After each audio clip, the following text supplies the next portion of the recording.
of Rosie. I don't know her. I never met her before, but they gave the contact of Rosie from the Department of Trade, to my company. Okay. David Olagoke Olawusi, seorang pengusaha asal Brazil, menjadi korban penipuan perusahaan asal Aceh CVM. Kepada Harian Serambi Indonesia, ia mengaku sudah melaporkan kasus tersebut ke Polda Aceh. Namun laporannya tidak dapat dimuat lantaran kasus tersebut merupakan lintas negara dan di luar wilayah hukum Polda Aceh. Lantas ia diarahkan untuk melaporkan kasus tersebut ke NCB Interpol Indonesia di Jakarta Selatan.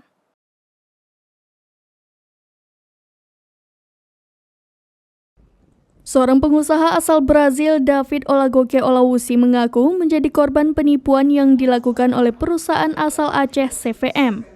Pengakuan ini disampaikan David Olagoke Olawusi saat mendatangi kantor Harian Serambi Indonesia di Menasah Manyang PA Aceh Besar pada Jumat 26 Mei 2023 pagi menjelang siang. Sambil menenteng tas ransel berwarna hitam, David menceritakan kasus penipuan yang diduga dilakukan oleh perusahaan CVM. David yang merupakan direktur dari perusahaan DY Komersial Import Takao Ekspor Takao Ltda yang berkantor di Rua General Teixeira de Campos Jardim Claudia, Sao Paulo, Brazil. Dalam kontrak dagang yang diperlihatkan, CVM diketahui beralamat di Jalan Tengku Diblang, Kampung Mulia, Kecamatan Kuta Alam, Banda Aceh.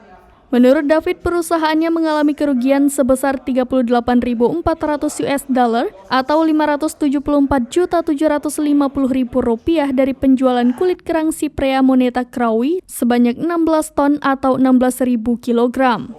David mengatakan dirinya sudah mendatangi Polda Aceh untuk melaporkan kasus dugaan penipuan yang dilakukan oleh CVM pada Jumat pagi. Namun menurut pengakuan David, petugas yang dijumpai itu tidak bisa membuat laporan karena kasus ini merupakan lintas negara dan di luar wilayah hukum Polda Aceh. Sehingga ia pun diarahkan untuk melakukan pengaduan ke Sekretariat NCB Interpol Indonesia di Jakarta Selatan. David menambahkan ia rencananya akan terbang ke Jakarta pada Sabtu 27 Mei 2023 untuk membuat laporan ke markas Interpol atau International Criminal Police Commission atau Komisi Polisi Kriminalitas Internasional terkait kasus penipuan ini. Demikian informasi terkini, Syedara Lon. Saksikan terus berita lainnya di kanal YouTube Serambi News, website dan Facebook serambinews.com.